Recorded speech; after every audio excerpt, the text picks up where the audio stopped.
Hey yo, a lot of y'all say you're hot, some of y'all in denial. Yeah, yo, how you know what she did to support her kid's son? How you know? Yeah, yo, you say that's your boy, but you better say watch him. Yeah, yo, why you think you know everything when you know nothing? Yeah, yo, I threw away the gun, y'all. No, I'm lying. I grip iron, protect my life like I'm not dying. Y'all stop trying, mama stop crying.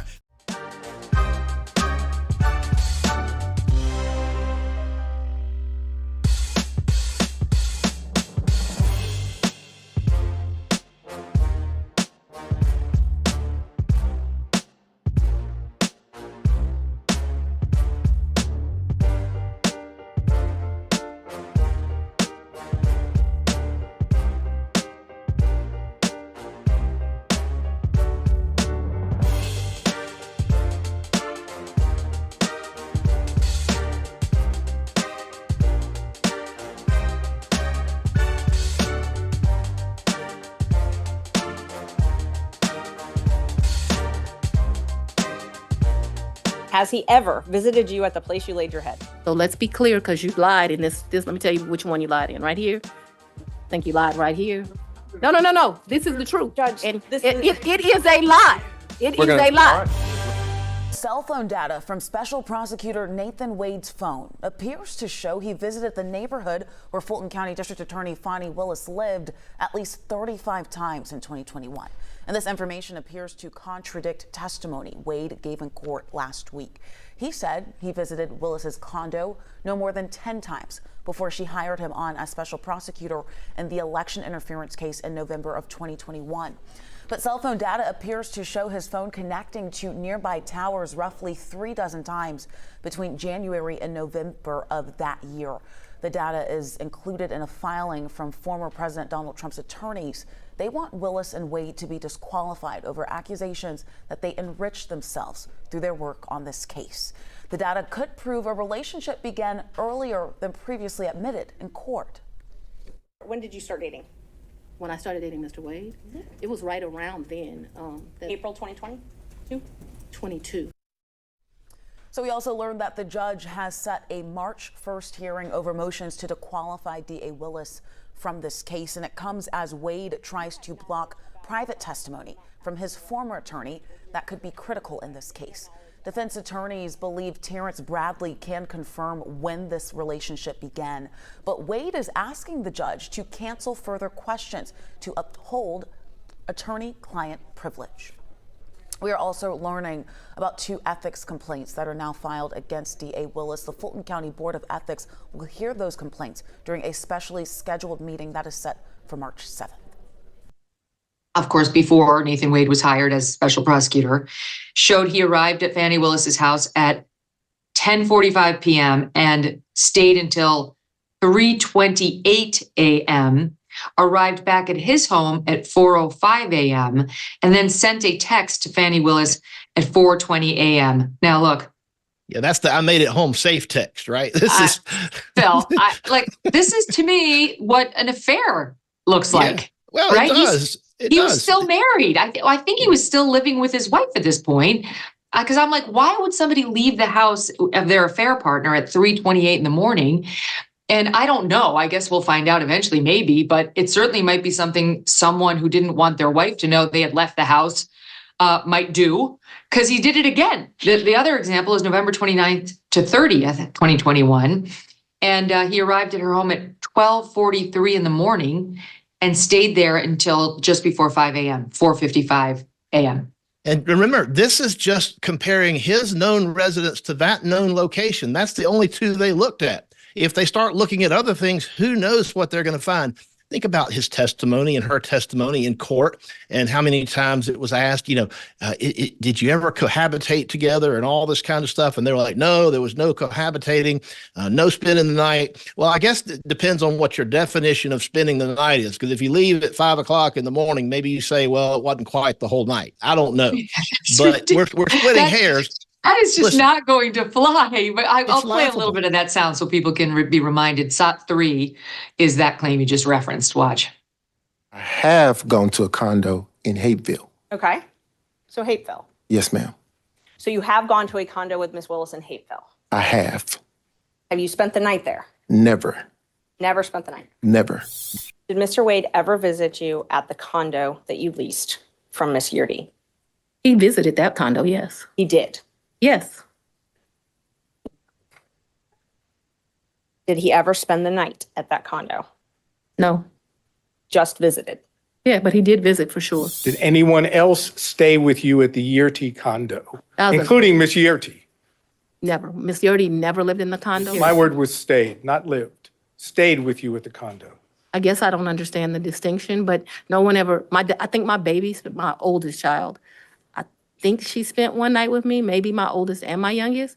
But I think that whole time I was in that place, other than that one night, I don't think anyone ever, that was a very lonely period in my life. I don't think anyone ever spent the night other than maybe one night. Doesn't look like she was that lonely, because I'm sorry, you arrive at 1:45 in the morning and leave at 5 in the morning. That's the night. You know, I'm so glad that I came on to do this show with you today, because my Twitter feed has just been blowing up all day. And I've been trying to remember as best I can, you know, what we heard during that testimony. But that shot you just played, you know, that crystallizes it right there. It's obvious that they were, look, in my opinion, at least, it's obvious that they were lying. Okay. So if that's the case, they've lied under oath. They've perpetrated a fraud on the court.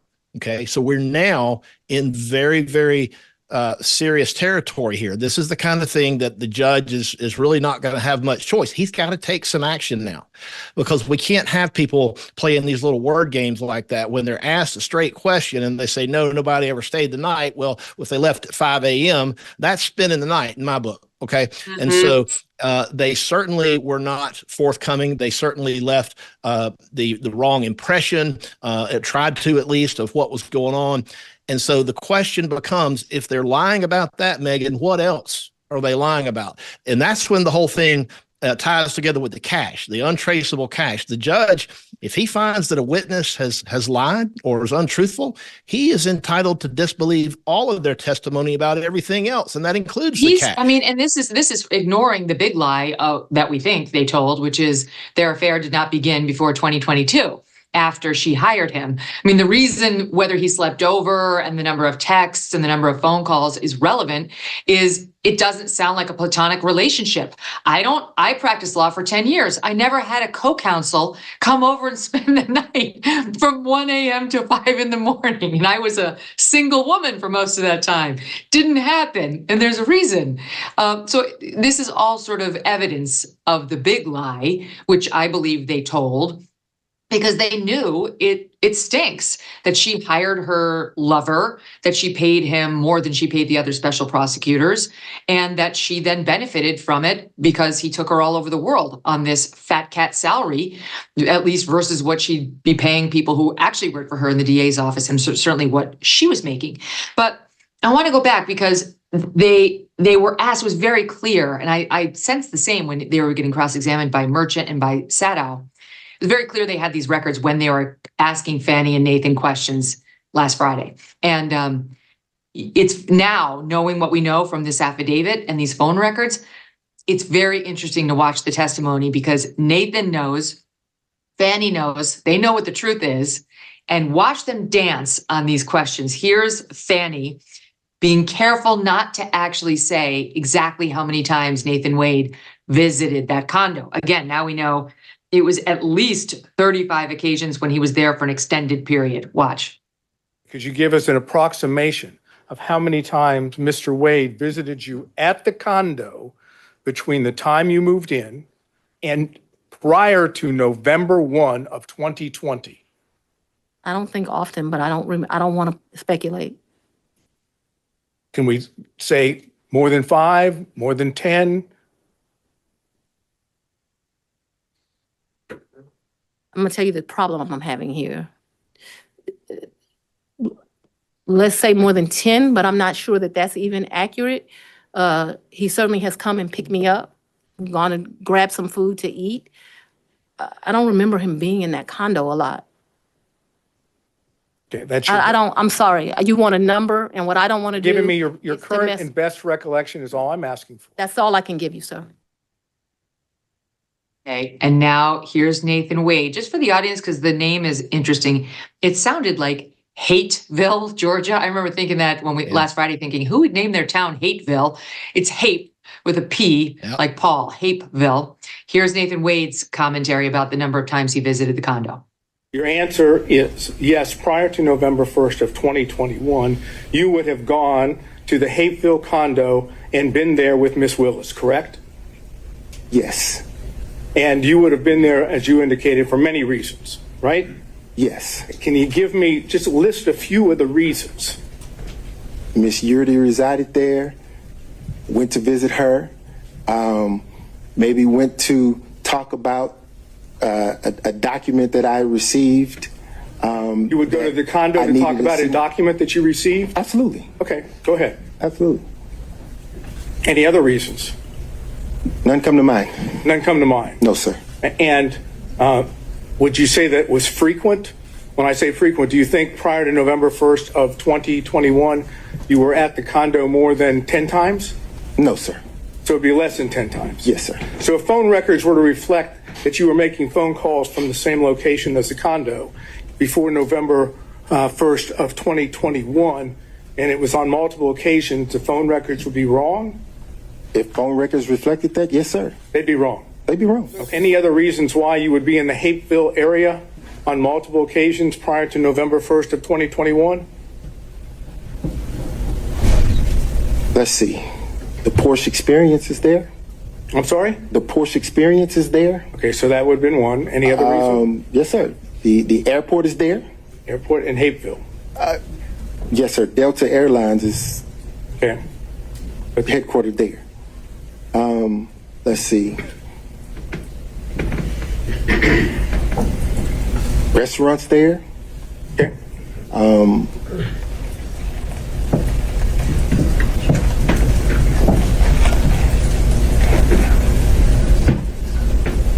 If that's your recollection, that's fine. I'm not asking you to try to remember everything. Okay, Phil. So again, I never had an associate drop me off a document at 2 a.m. Donald Trump said, I don't give a damn about no damn Michael Roman. I don't give a damn about no Ashley Merchant. Donald Trump said, it's time for my lawyers to come in here. It's time for my lawyers. The Donald J. Trump's lawyers made a filing in this case, guys, just today. Let me show you what we got. We got the receipts. It's not all the co-defendants, because you know, Donald J. Trump, he got a gang of co-defendants. Y'all remember I showed you the one pleading where it was state of Georgia versus like 30 different people? Look at this here. Look at this here. Count how many people you see are on this pleading right here. Let me show you what we got here. We have this is gonna be good. The state of Georgia versus Donald J. Trump. What does he say? Whoa, wow. All right, we starting off hot. My man didn't say former president. My man didn't say ex-president. My man said the president. The president, okay? Somebody the first word. He was like Joe Biden. Who goddamn it? Right, President Trump in the chat. Can y'all believe that shit? He was like Biden dementia. Fuck him. I'm the real president. They stole the election. I need to find 35,000 votes. They called Brian Kemp up. They called up our officials down here in Georgia. Trump said, listen, I need to find about 20,000 votes. Find me the votes. Find me the votes. President Trump. God, I haven't read this, guys, yet. This is hot off the press. Oh, we're doing it raw, dog. It's going to be great. Talk to him, AV. We're doing it raw, dog. All right, so we starting off hot. My man said, current President Donald J. Trump hereby files this proposed supplemental exhibit to the hearing on defendant's motion to dismiss and disqualify. And remember, that is exactly what they want. What does Donald Trump want? Donald Trump wants one thing. He wants to get Fani up out of there. And not only Fani, anybody that works for, with, or under Fani, including, but not limited to, one Nathan Wade. Donald J. Trump wants Nathan Wade and Fani to be dismissed and disqualified. He continues, the exhibit consists of an affidavit from a defense investigator, Charles Mittelstadt, certifying the Cellphone analysis and reports which are attached to the affidavits as exhibit 1 through C. All right, so let's go down here. And again, this is Donald Trump's attorney, Steven Sadow, lead counsel for apparently President Trump. Okay, the current and pending President Trump. Let's get down here to the good part. Let's get down here to the good part. We got the affidavit. There it is. Now, this is an affidavit constructed and signed by Charles Mittelstadt. Let's see what he says. My name is Charles Mittelstadt. I am 59 years of age. I am a criminal defense investigator working with attorneys Steve Sadow and Jennifer Little. And again, Steve is the one who has filed this. Steve is the one who represents President Trump. I think that's Boots. Remember we were watching last week? It's Boots, the Oh, guy is with the that cowboy Boots? boots. Yeah, The suede ones. the Boots. Says, I am working with attorneys for Steve Sadow and Jennifer Little in support of the defense of President Donald J. Trump. In connection with counsel of record for Michael Roman, on or around February 9, 2024, I personally served a request for records upon AT&T Subpoena Compliance Center. What is he saying? He put a subpoena on AT&T. He said, AT&T, I need these records.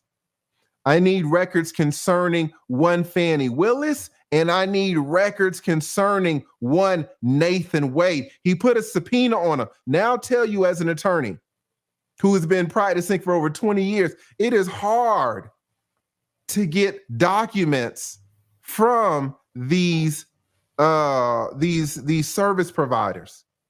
If I try to get a document, if I put a subpoena, a lot of times they'll fight it and this and that. It takes a while too. It takes a while. But do you think it was as hard for Steve Sadow, attorney for President Trump, as it would be for a regular attorney? You don't think AT&T shot him these goddamn documents? What did the documents say? He says, I personally served a request for records upon AT&T Subpoena Compliance Center. The requested documents included voice call, text history, as well as specialized location data, AT&T number ending in 5822, belonging to subscriber Nathan Wade. The plot thickens. It gets thick. Says on the morning of February 15th, counsel received a response from AT&T. Look at this shit here. Look at this. This is what I'm talking about. Someone has privilege. Someone has status. My man issued the subpoena, the request on February 9th. He got back the records on February 15th. That was like around the time of the hearings last week. Yeah. So Boots had that in his back pocket as Fani was on the stand and doing all the things that she was doing, as Nathan was up there too. You don't think it's weird to get the documents back so fast? It would take me months to get these things. A week. My man gets it in a week. Says on the morning of February 15th, counsel received the response from AT&T containing an encrypted link to the requested records, and I was provided access to the zip files containing the response from AT&T. Following my review of the zip file, I confirmed that AT&T fully complied with the request, the bulk of which included records for the period January 1st, 2021 to November 30th, 2021. So they are really going for the bulk of 2021. They want to know, what was y'all's relationship before the appointment?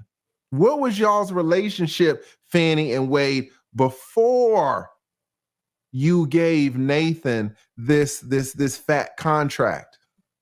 It wasn't all thing fat you gave. What did you give him fat, Fani? What did you give him? Because he got $650,000 on the contract. Says they requested, the AT&T fully complied, and sometimes they do not. You'll ask for 500 pages and they'll give you 10 pages. But for Donald J. Trump, they gave him every page. Says the certified records from AT&T are included in the cloud folder titled AT&T Records, which is being contemporaneously served upon all parties. Upon receipt, I began an analysis using a leads online analytics tool called Cellhawk. Now, if you're an attorney who practices criminal law, you know all about Cellhawk because that's how we track you down for the murders. Y'all always got your cell phones when y'all doing these damn drive-bys. And they analyze your cell phone data with Cellhawk. He says Cellhawk is considered by law enforcement to be the gold standard in cell phone records analytics. This is 100% true. It is used throughout the United States and Georgia by law enforcement agencies and should be well known to the Fulton County District Attorney's Office. And it is. They have had officers and experts testify to Cellhawk information in all the murder cases that they have down here. As a board certified criminal defense investigator, I have specialized in criminal cases for over 25 years.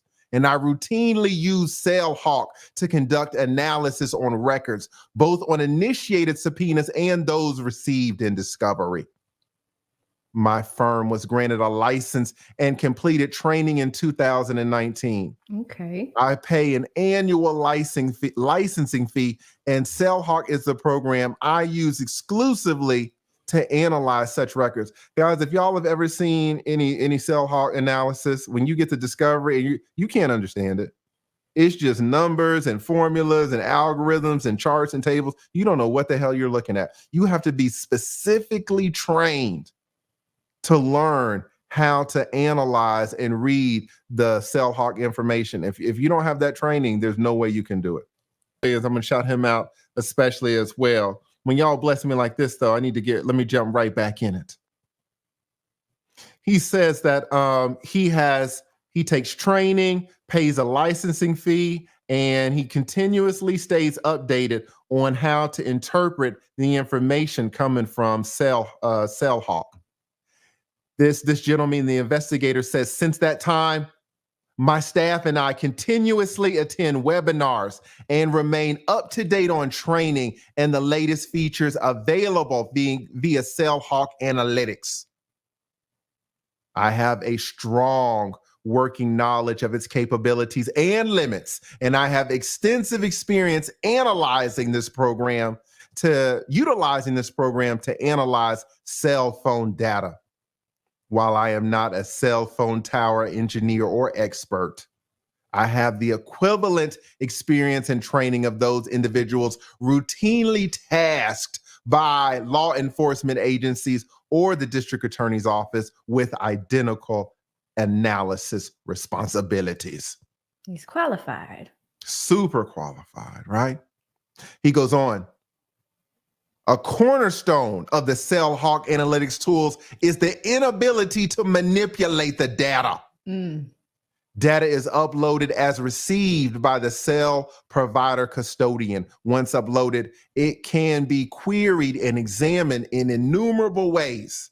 From there, data reports can be generated using filters, and the geolocation data can be displayed in unlimited ways, including via an animated map. Under normal circumstances, analysis is conducted on data involving far narrower periods, perhaps a few days or even a few weeks. Because remember, guys, they asked for damn near the whole year. They asked for January 1st all the way to November 30th of 2021. He says, under normal circumstances, you would just ask for a few days or a few weeks. He says it is difficult to understate the amount of data in this scenario, however.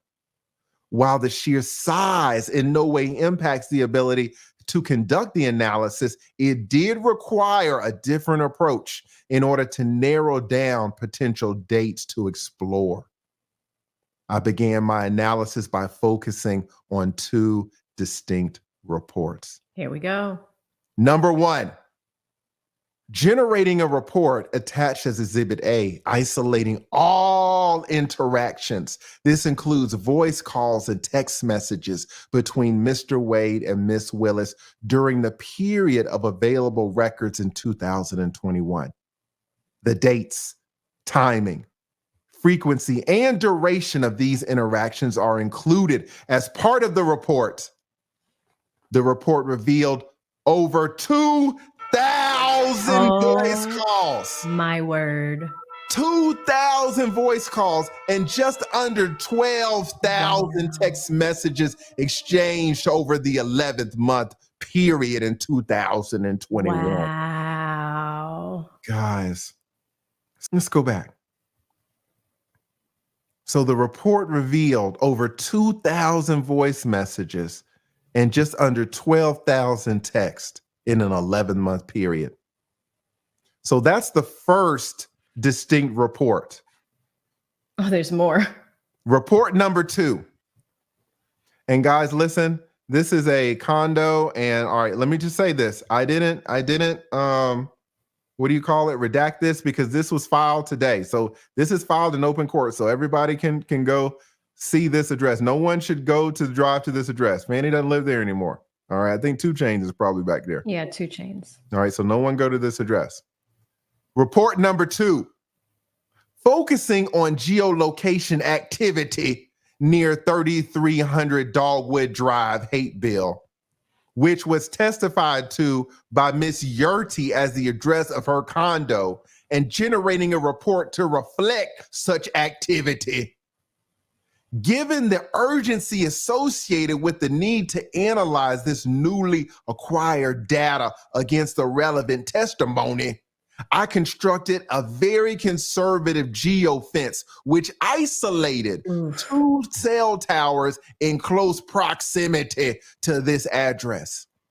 One roughly 3,000 feet and the other 2,000 feet away. The purpose of this geofence was to conduct an initial assessment of whether Mr. Wade's cell phone ever connected to these towers. So what is he saying? He's saying, hey man, Fani has a condo and there are 2 cell phones in particular that are located near this condo. There's one cell phone tower that's 3,000 feet away, another cell phone tower that's 2,000 feet away. Somebody do the math. If it's 3,000 feet away, how many football fields is that? A football field is 100 yards. How many 100 yards are in there? 3,000. How many football fields is that away? 3,000. 3,000 feet away is one tower. 2,000 feet away is a second tower. This investigator says, well, let me see how many times Nathan Wade's cell phone passed by, passed through, passed betwixt these cell phone towers. Let me just take a gander. I have a few questions. Let me just see what the data shows. He says, one cell phone tower, 3,000 feet, one cell phone tower, 2,000 feet. The purpose of this geofence was to conduct an initial assessment of whether Mr. Wade's phone ever connected to these towers. Additionally, this modality was used to eliminate the possibility that hits could be associated with routine travel on I-75 or I-85 or visits to nearby attractions or the airport. Again, because Hateville is right by the airport, guys. Mm-hmm. Following this initial conservative sweep limited to those 2 towers, I further constrained those findings to hit on Alpha Sector or Azimuth 2, which pointed directly to the Dogwood Drive community. They got caught. Additionally, the report was limited to those 2 occasions when the cell phone was connected for an extended period. So he's saying, first of all, guys, I chose 2 towers which were close to Fani's, close to the condo. Second, I chose them so close to the condo because the condo is located by some attractions and it's also located by the airport. That's fair. So I would hate for Nathan Wade to be going to the airport and now I'm saying, oh, well, he was at the crib. No, so I made it very, very close, very tight. I wanted Nathan to be able to drive down I-75, drive down I-85, drive to the domestic and international terminals of Atlanta, Hartsfield, Jackson Airport, and not get one ping. I didn't want to set him up. I played it straight. This is what he's saying. And then additionally, even if it was just for a ping of 30 seconds or 2 minutes, he didn't even count that. He said he wanted extended periods of time. He's giving Nathan all the grace one can ask for. He's not trying to set him up. He's playing it straight. He says this conservative analysis using the above reference modality revealed a minimum of 35 occasions. Oh, no. Jesus, when Mr. Wade's phone connected for an extended period of time to either one of those 2 towers in close proximity to the Dogwood address based on the data associated, the voice calls, the text messages. The data reveals he is in a stationary He's not moving. position. My man ain't driving through. He's not moving. He's staying. He's not moving. Period of time. The data reveals he is stationary and not in transit. A deeper analysis of the data would reveal additional details, such as where his travel began or ended. For purposes of my analysis, I determined that his residence is located in East Cobb and was able to review the records which demonstrate his phone pinging off the associated towers near his residence for consistent periods. Because of the limitations in analyzing the sheer volume of data and preparing the report, I was directed to conduct a deeper analysis of 2 specific dates. September 11th through 12th, 2021, before I understand Mr. Wade was hired. And November 29th, 2001, prior to what I understand was the in-court testimony that the romantic relationship began in 2022. Specifically, on September 11, 2021, Nathan Wade's phone left the Doraville area and arrived within the geofence located on Dogwood address at 10:45 p.m. at night in the nighttime. The phone remained there plugged into the nightstand until September 12th at 3:28 in the morning. Stop. 3:28 in the morning. At which time the phone traveled directly to the towers located in East Cobb, consistent with his routine, pinging at his address in that area. The phone arrived in East Cobb at approximately 4:05 a.m. in the morning.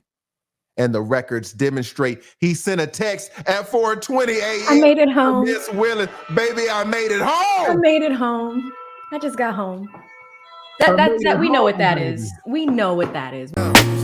Hey yo, a lot of y'all say you're hot, some of y'all in denial. Yeah, yo, how you know what she did to support her kids, son? How you know? Yeah, yo, you say that's your boy, but you better say watch him. Yeah, yo, why you think you know everything when you know nothing? Yeah, yo, I threw away the gun, y'all. No, I'm lying. I grip iron, protect my life like I'm not dying. Y'all stop trying, mama stop crying.